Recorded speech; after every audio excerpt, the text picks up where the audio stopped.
Uma boa noite para você, meu irmão, minha irmã. Abra comigo a sua Bíblia, por favor, na carta que o apóstolo Paulo escreveu à igreja de Filipos, igreja de Filipenses. Filipenses, capítulo número 3. Eu farei a leitura dos versículos 17 até o capítulo 4, versículo 1. Então abra aí comigo a sua Bíblia, por favor, em Filipenses, capítulo 3, dos versículos 17 até o capítulo 4, versículo 1. E acompanhe a leitura na sua Bíblia, por gentileza. Diz assim a palavra do Senhor: Irmãos, sede imitadores meus e observai os que andam segundo o modelo que tendes em nós. Pois muitos andam entre nós, dos quais repetidas vezes eu vos dizia, e agora vos digo, até chorando, que são inimigos da cruz de Cristo. O destino deles é a perdição, o Deus deles é o ventre, e a glória deles está na sua infâmia, visto que só se preocupam com as coisas terrenas, pois a nossa pátria está nos céus, de onde também aguardamos o Salvador, o Senhor Jesus Cristo, o qual transformará o nosso corpo de humilhação para ser igual ao corpo da sua glória, segundo a eficácia do poder que ele tem de até subordinar a si todas as coisas.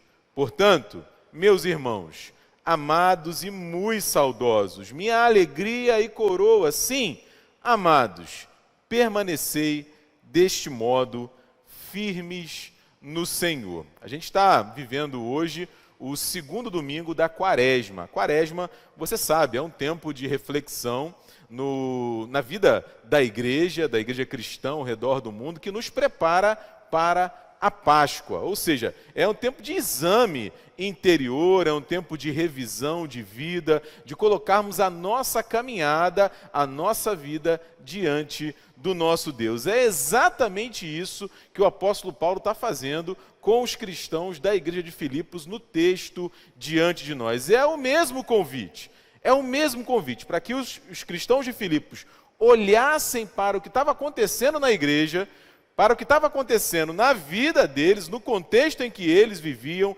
e examinassem a sua caminhada diante do Senhor. Então, como a gente sempre tenta fazer aqui, a gente vai dar uma olhada no texto com um pouco mais de detalhe, e aí, com a graça de Deus, recolher dele algumas das suas lições. Eu peço que você mantenha a sua Bíblia aberta, porque você vai ver aí que o apóstolo Paulo, no primeiro capítulo dessa carta aos Filipenses, ele demonstra assim, como ele faz aqui no capítulo 4, no versículo 1, muito carinho por essa igreja. Ele literalmente declara ali o seu amor, a sua amizade por aqueles crentes, ora por eles, está aí no capítulo 1 dessa carta. No capítulo 2, ele apresenta Jesus Cristo como um modelo para a nossa vida, e isso vai ter muito a ver com o nosso texto aqui, que a gente acabou de ler.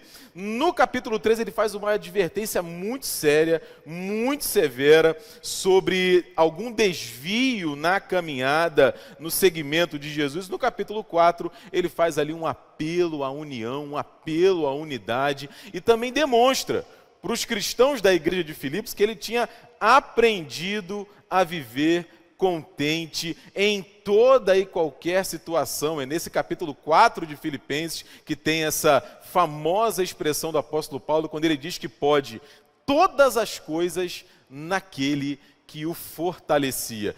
E tem muito significado ele dizer isso aqui, porque você vai se lembrar que essa carta aos Filipenses é uma das 4 cartas da prisão. O Paulo escreve esta carta preso na cidade de Roma. E impressiona, ele chamar os cristãos à alegria, chamar os cristãos à amizade, chamar os cristãos à unidade, à fé, à confiança no Senhor de dentro da prisão, acusado, claro, injustamente de perturbar a paz, como a gente vê lá no livro dos Atos dos Apóstolos. E aí a gente chega aqui no capítulo 3, no versículo 17, o que está acontecendo aqui? Né? O que está acontecendo? É sempre bom lembrar que as cartas que o Paulo escreve, elas são respostas. Elas são respostas. Ele passa pelas localidades, Éfeso, ele passa por Filipos, por Tessalônica, prega o evangelho, planta a igreja, deixa ali uma liderança preparada e continua a sua caminhada missionária. A vida e a dinâmica da igreja continua, os problemas surgem, porque problemas surgem, não é, Diácono Michel? O reverendo Duzi acabou de se referir aqui dos problemas que muito provavelmente a gente vai ter que enfrentar amanhã. E aí os cooperadores do apóstolo Paulo levavam até ele as notícias das igrejas, principalmente, muitas vezes, os problemas. E de forma resumida, o que a gente vê aqui é que o Paulo está tratando o seguinte: ele está preocupado com uma espécie de modelo que está surgindo dentro da igreja. Um modelo que ele sintetiza, como eu falei, numa advertência dura, não é? De gente dentro da igreja que era inimiga da cruz de Cristo. Dentro da igreja. Por isso ele apresenta, ele lembra a eles um novo modelo. Um modelo não necessariamente novo, mas um modelo diferente. O próprio Paulo, e não apenas ele, mas os seus cooperadores. Ele vai descrever aí nos versículos 19, tanto quem são os inimigos da cruz, quanto quem são aqueles que imitam a Cristo. E qual é o resultado disso? Então, meu irmão e minha irmã, diante desse convite, né, que convite? Esse que a gente viu aí no versículo 17, para que eles imitassem ao apóstolo Paulo. Diante desse contraste, dessa contradição entre aqueles que imitam o Paulo, e vamos ver que tipo de imitação é essa, e aqueles que eram inimigos da cruz de Cristo, o que acontece? E de uma esperança, de um chamado à perseverança, o que o Paulo está dizendo aqui? Então olha comigo aí o versículo 17, a primeira lição aqui do texto que a gente vai tirar. O Paulo faz um convite, né? Na verdade dois: sede meus imitadores e observai os que andam segundo o modelo que tendes em nós. Isso aqui é interessante, né? Porque a primeira leitura parece meio assim, pô, esse Paulo aí era abusado, né? Esse Paulo aí está falando, pô, tá vendo eu? Tá vendo como é que eu sou bom, Ezequias? Então, né, me segue, me imita, olha para mim e me acompanha. Vem comigo que você está bem, não é? Não é isso, é claro que não é isso, não pode ser isso, o apóstolo Paulo falar, né, de uma maneira arrogante, pretendendo ali se apresentar de alguma maneira superior, né, alguém perfeito. Não, é claro que não. Se você ou eu, né, num primeiro momento pensamos assim, certamente, como diz aquele vídeo já famoso, né, erramos feio. Erramos rude, viu, Mariana? Não é isso, não é isso. Não é? O Isidoro Mazarolo, que é um comentarista bíblico, ele é aqui cirúrgico, porque ele vai, Lucas, no grego, ele fala o seguinte, uma tradução melhor, que nos ajudaria mais, é o seguinte: o que o Paulo está dizendo aqui é: sede co-imitadores meus. Co-imitadores meus, não necessariamente meus imitadores. Em outras palavras, ele está dizendo o seguinte: olha, me imitem, porque eu imito a Cristo. Esse é o ponto. Esse é o ponto. E se você voltar aí no capítulo 2, no versículo 5, dessa mesma carta aos Filipenses, você vai ver que é isso. Faz todo sentido, porque no capítulo 2, no versículo 5, Paulo chama os cristãos da igreja de Filipos a imitarem Jesus. Olha o que ele diz aí em Filipenses 2,5. Ele fala, ó, tende em vós o mesmo sentimento que houve também em Cristo. Reparem na vida de Jesus e imitem a Jesus. Se a gente for lá na primeira carta aos Coríntios, que eu não vou pedir para você ir agora, se você quiser anotar, conferir depois, o Paulo vai dizer exatamente isso. 1 Coríntios capítulo 11, versículo 1, ele vai falar: sede meus imitadores, como eu também sou de Cristo.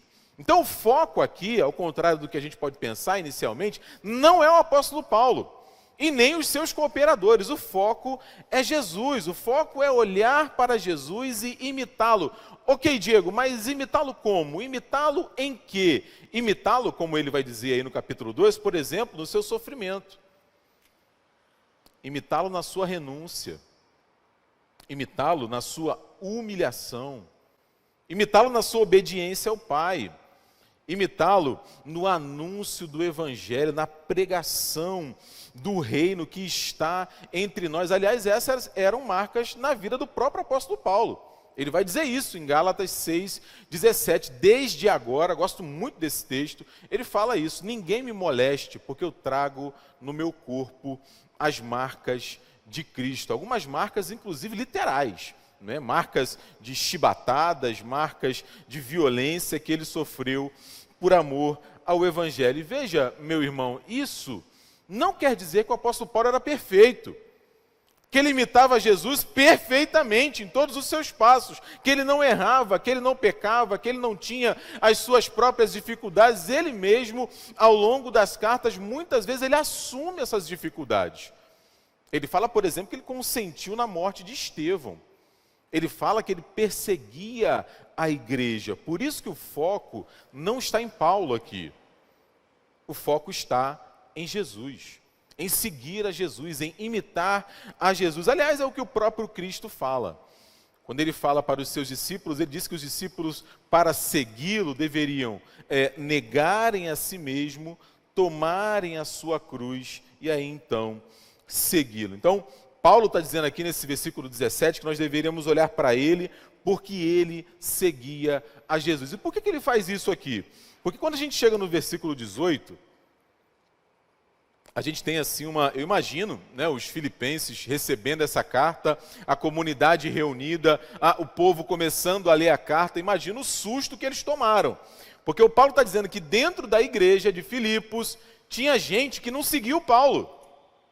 Tinha gente que não seguia o Timóteo, que não seguia o Epafrodito, o Silas, os companheiros de Paulo de ministério. Tinha gente que, pelo contrário, era inimigo da cruz de Cristo. Então, se primeiro ele faz um convite, depois ele chama a gente a perceber um contraste. Olha o versículo 18. Muitos andam entre nós, não é? Por isso que dá para a gente dizer que esse pessoal estava dentro da igreja, e não eram poucos, não é? Muitos andam entre nós, dos quais repetidas vezes eu vos dizia, e agora vos digo até chorando, que são inimigos da cruz de Cristo. Como assim, Diego, inimigos da cruz de Cristo? Porque é uma acusação forte, não é? É uma acusação forte. Você chegar para alguém e dizer, olha, você está contra Jesus, você está contra a cruz dele, por várias razões. Eu quero falar aqui de pelo menos duas razões. Primeiro, porque ser contra a cruz é ser contra tudo que ela representa. Ser contra tudo que ela nos fala, por exemplo, da graça de Deus, fazendo Cristo morrer no meu e no seu lugar. Ser contra a cruz de Cristo é negar o sacrifício de Jesus em nosso favor, porque é a morte dele que traz vida para a gente. É a morte dele que faz novas para a gente todas as coisas. É a convicção de que, negar, aliás, né, a convicção de que se não fosse o sacrifício de Jesus em nosso favor, nós de alguma maneira poderíamos salvar a nós mesmos, né? Se a gente se comportasse direitinho, se a gente obedecesse tudo direitinho, a gente poderia produzir a nossa própria salvação. Então, em primeiro lugar, é muito duro por causa disso. Mas, em segundo lugar, como eu já destaquei aqui, não espanta, porque essa oposição está dentro da igreja. Dentro da igreja. Gente que se opunha à cruz. E quem eram exatamente esses opositores à cruz? É importante a gente pensar nisso. Não é? Tem alguma divergência entre os comentaristas bíblicos. Eles dizem que poderiam ser pelo menos dois grupos, e aí no final das contas não vai fazer diferença. Provavelmente tinha gente dos dois grupos que de algum modo, obrigado, Diácono Michel, obrigado, que de algum modo se opunha à cruz. Em primeiro lugar, eles falam dos judaizantes. Os judaizantes eram quem? Né? E você vai ver no início da carta, aí dos versículos 1 a 11, o Paulo fazendo uma crítica direta a eles. Judaizantes vêm de judeu. Né? E a ideia era a seguinte, é um pessoal que era judeu, que conhecia a lei, conhecia a Torá, conhecia os 10 mandamentos e foi encontrado pelo Evangelho.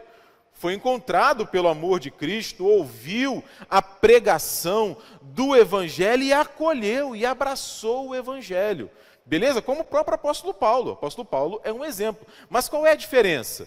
A diferença era a seguinte, esse pessoal aqui dizia, Jesus não é suficiente. Além de Jesus, tem que guardar o sábado. Além de Jesus, tem que cumprir uma dieta, aquela dieta básica ali que você sabe que o Antigo Testamento prescreve. Além de Jesus, tem que guardar a lei. E ainda hoje a gente conhece a galera do tem que, não é? Tem que confiar em Jesus, tem que confiar na graça de Deus, mas tem que fazer isso, aquilo e aquilo outro também. Certamente esses faziam parte daqueles que se opunham de alguma maneira à cruz de Cristo. Mas se essa galera está nesse polo aqui, no outro extremo, completamente diferente dos judaizantes, estava um outro grupo que era conhecido como libertino, que não era judeu, né? E era libertino pelo seguinte, eles receberam o Evangelho, estavam dentro da igreja, e aí pensaram o seguinte, opa, como é que é? É Jesus que salva? É só pelo sangue de Jesus? É a morte dele na cruz? Então, meu irmão, eu vou curtir a vida, porque a vida é uma só. Eu vou aproveitar a vida, porque só se vive uma vez. E aí mergulhavam, como a gente costuma dizer, de cabeça no pecado. Não importa o que eu faço com o meu corpo, afinal de contas, Jesus Cristo já morreu por mim. E a minha salvação é pelo que Ele fez, então não faz diferença se eu peco ou se eu não peco. O que é uma agressão ao Evangelho, porque é fato que nós somos salvos pela cruz de Cristo, por aquilo que Ele fez por nós, mas também é um fato bíblico que Ele nos chama a uma novidade de vida. E Ele nos dá do seu Espírito exatamente para que a gente tenha, na força dEle, a possibilidade de viver essa vida marcada pela sua palavra e pelo seu Espírito Santo. Então, assim, para ajudar os filipenses e para ajudar a gente hoje a entender o que ele está falando, que no final das contas não faz diferença se era o pessoal que ainda queria guardar a lei, se era o pessoal que achava que estava tudo liberado, ele vai descrever no versículo 19, as características desses inimigos da cruz de Cristo. E eu insisto, continuo insistindo, é uma descrição dura. Primeiro ele diz assim, o destino deles é a perdição. O destino deles é a perdição. Perdição aqui, gente, é literalmente destruição. Destruição, ou seja, negar a cruz de Cristo, negar a realidade do Evangelho, negar a redenção, negar a salvação, né, e fazer isso de forma contundente e insistente, né, da mesma maneira como o próprio Cristo já havia falado durante o seu ministério, né, vai acarretar em perdição. Vai acarretar em julgamento e em condenação. Então o destino deles, o final da história dessa galera que se opõe à cruz de Cristo, segundo Paulo, é a perdição. É a perdição. E não apenas isso. Por que é a perdição? Ele continua. Porque o Deus deles é o seu... Como é que ele fala aí? É o seu ventre. Como assim, Diego? Deus deles é o ventre. Ventre, gente, a gente sabe, né? É literalmente o estômago. É a barriga. Né? O que ele está querendo dizer aí? Não tem a ver necessariamente com o que a gente come. Não tem a ver necessariamente com o que a gente come. Tem a ver com uma metáfora que a gente utiliza para isso. Tem a ver com os nossos apetites. Tem a ver com os nossos desejos. Tem a ver com as nossas vontades. Você já ouviu aquela expressão assim? Sabe fulano? Fulano só pensa no seu próprio umbigo. Se eu disser isso, eu estou querendo dizer o quê? Eu estou querendo dizer que o fulano, ele não pensa em mim. O fulano não pensa no outro, o fulano só pensa nele. Ele só pensa nos desejos dele. Ele é egoísta a ponto de não enxergar ninguém mais. Ele só enxerga a si mesmo. E a expressão que o Paulo usa para falar isso aqui continua sendo muito forte, porque ele fala que o Deus deles é o seu ventre. Eles adoram, eles servem os seus próprios desejos, as suas próprias vontades, os seus próprios apetites, dedicando a sua vida em busca disso, fazendo todos os esforços para alcançarem as suas próprias vontades, como se faz a uma divindade que requer a adoração. O resultado disso, o destino deles é a perdição, o Deus deles é o próprio ventre, a glória deles está na sua infâmia. Está tudo trocado, está tudo trocado. Infâmia aqui é vergonha, literalmente. Por mais absurdo, por mais contraditório que pareça, aqueles que eram inimigos da cruz de Cristo, eles se orgulhavam daquilo que eles deveriam se envergonhar. Esse é o ponto aqui. Quando diz que a glória deles, a fama deles, a vaidade deles estava na sua infâmia. Por exemplo, não é difícil que eu e você, eu já ouvi isso, é possível que você também já tenha ouvido homens e mulheres casados, comprometidos, que, por exemplo, se vangloriam das suas aventuras fora do casamento. Se vangloriam disso, gente que se orgulha do roubo, da fraude, da mentira, do desvio, as farras dos guardanapos que ocorreram por aí, presbítero Ezequias, nos mostram isso. Eu estava no Uber esses dias, Isabela, levando ou trazendo Davi da escola, não lembro agora, e eu ouvi uma música que eu fiquei assim, pasmado, eu fiquei desconcertado. E depois eu fui buscar a letra de tão indignado que eu fiquei. E eu acho que tem tudo a ver com isso aqui que a gente está falando, Letícia. Olha o que a música dizia. É óbvio que eu não vou cantar, não tenho nem condição de fazer isso. Mas ela fala assim: eu te falei, não se apaixona por mim, que eu sou vagabundo. Eu amo todo mundo. Eu amo todo mundo. O meu coração não quer se apegar. Eu sou vagabundo. Se você se lembrar, alguns anos atrás, uma outra música parecida com essa fez muito sucesso também, que dizia mais ou menos assim: você partiu meu coração, mas meu amor, não tem problema não. Agora vai sobrar então um pedacinho para cada esquema. Ou seja, não basta errar. Não basta ser infiel, desrespeitar o outro, usar o outro para o seu próprio prazer, humilhar o sentimento do outro, tratar o outro como objeto e não como pessoa. Não basta isso. Eu tenho que me orgulhar disso. Eu tenho que publicar isso. A glória deles está na sua infâmia. Por quê? Ele termina dizendo: porque eles só se preocupam com as coisas terrenas. Só se preocupam, Pedro, com as coisas terrenas. Só se preocupam com o que está diante dos seus olhos. Não há uma dimensão de eternidade. Não há uma perspectiva de reino de Deus. É só o que está aqui. É o carpe diem, é o aproveite o dia na sua pior acepção. Porque é claro, meu irmão e minha irmã, o mundo que a gente vive tem coisas maravilhosas, coisas que Deus nos deu para a gente desfrutar. Eu me lembro do reverendo Miguel, uma vez pregando aqui, dizendo que se no paraíso não tiver futebol, ele vai ficar muito aborrecido. E eu vou ficar junto com ele. Imagina, reverendo Duzi, um paraíso sem o Flamengo. Vai ser um problema seríssimo, Sulamita. Vai ser um problema seríssimo. O Flamengo é uma coisa maravilhosa. Quem viu o Maracanã ontem com 60 mil pessoas, não tem como negar. A gente tem coisas maravilhosas, diácono Pedro, no nosso mundo: praia, família, amigos, viagens e tantas outras coisas que a gente poderia elencar aqui, que Deus nos permite desfrutar. O problema não está aí.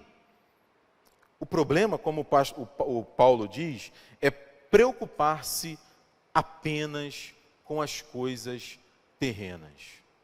Esse é o problema. Esse é o problema, e desprezar completamente a ideia bíblica de que nós somos, como a gente vai passar a dizer agora, estrangeiros, passageiros neste mundo. Porque é isso que ele vai dizer nos versículos 20 a 21. A ideia desses versículos 20 a 21 é que parece que essa aqui era uma música, era um hino que se cantava na igreja, e o Paulo encaixou aqui na carta aos Filipenses. E ele fala nesses versículos aqui duas coisas muito interessantes. Tem uma coisa que eu não falei sobre Filipos, que nos ajuda a entender esse contraste aqui que o Paulo faz. A cidade de Filipos, ela era uma colônia romana. Ela era uma colônia romana. E o que isso quer dizer, Diego? Isso quer dizer que muitos dos seus cidadãos tinham status de cidadãos romanos. A cidadania deles era romana. E aí o Paulo faz aqui, nos versículos 20 a 21, uma espécie de brincadeira com eles. Porque é o seguinte, né, a gente está vendo agora, nesse momento, os refugiados saindo da Ucrânia, um movimento ali da Polônia, da Moldávia, dos países que estão recebendo os refugiados, para agilizar os documentos, agilizar visto, agilizar passaporte, para que esses refugiados tenham acesso às facilidades que os seus países anfitriãos ali podem dar a eles. Se você não tem o visto, se você não tem um passaporte, você não pode entrar num determinado país. Se você entrar num determinado país sem visto, sem passaporte, você pode ser deportado. Então, assim, ter uma cidadania, dependendo da sua condição, faz muita diferença.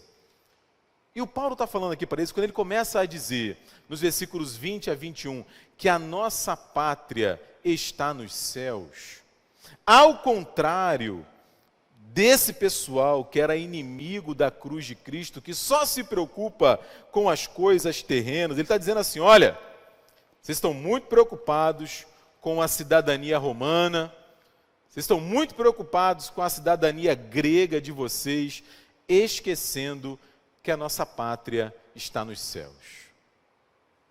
Esquecendo que nós estamos aqui de passagem, que nós somos peregrinos, que nós somos estrangeiros. Aliás, nós temos um embaixador que já foi para essa pátria nova, que é Jesus Cristo, o Salvador. Ele ressuscitou, Ele nos representa. Ele nos representa. E Ele tem poder, como a gente acabou de ler aqui no Evangelho, para transformar esse nosso corpo fragilizado pelo pecado, para que a gente entre nessa nova pátria. E aí, diante desse contraste, diante desse convite, ele faz uma exortação à esperança. Olha aí o capítulo 4, versículo 1, ele fala: portanto, meus irmãos, amados e muito saudosos, minha alegria e coroa, sim, amados, permanecei deste modo firmes no Senhor. Porque o Paulo, preso, sofrendo de fato e de verdade, por amor ao Evangelho, estava dizendo para aqueles cristãos de Filipos: a gente vai ter algum sofrimento nesse tempo. A gente vai ter alguma dificuldade nesse tempo. Inclusive, a gente vai ter que lidar com aqueles que se opõem à cruz de Cristo. Mas por conta dessa esperança, por essa consciência de que nós estamos aqui e estamos de passagem, nós podemos permanecer firmes. É interessante, não é? Meu irmão e minha irmã, caminhando para o final aqui da nossa reflexão. Mudaram as estações, mas nada mudou. Como escreveu o Renato Russo e a Cássia Eller eternizou. A gente está aqui 2000 anos depois, nos preparando para a Páscoa, observando a nossa própria vida, como está a nossa caminhada com Cristo, aonde nós queremos chegar, e a gente continua vivendo esses dilemas. Num mundo que coloca diante de mim e de você muitos modelos, muitos convites ao seguimento, à imitação, eu e você somos chamados para imitar a Cristo. Para imitar a Cristo e para encontrar nas nossas relações gente como o apóstolo Paulo, que deve ser imitada porque imita a Cristo. O desafio continua diante de nós, continua o desafio diante de nós de perceber que, lamentavelmente, estar na igreja não é sinônimo de estar seguindo a Cristo. Estar na igreja não é sinônimo de estar seguindo a Cristo. Por isso eu preciso fazer um exame do meu coração. Como que eu tenho seguido a Cristo? Que tipo de Deus será que eu estou adorando? Será que eu estou adorando o meu ventre? Como Paulo faz essa acusação? Uma outra lição importante que esse texto traz para a gente meu irmão, minha irmã, a gente não pode se iludir. Toda igreja tem problema.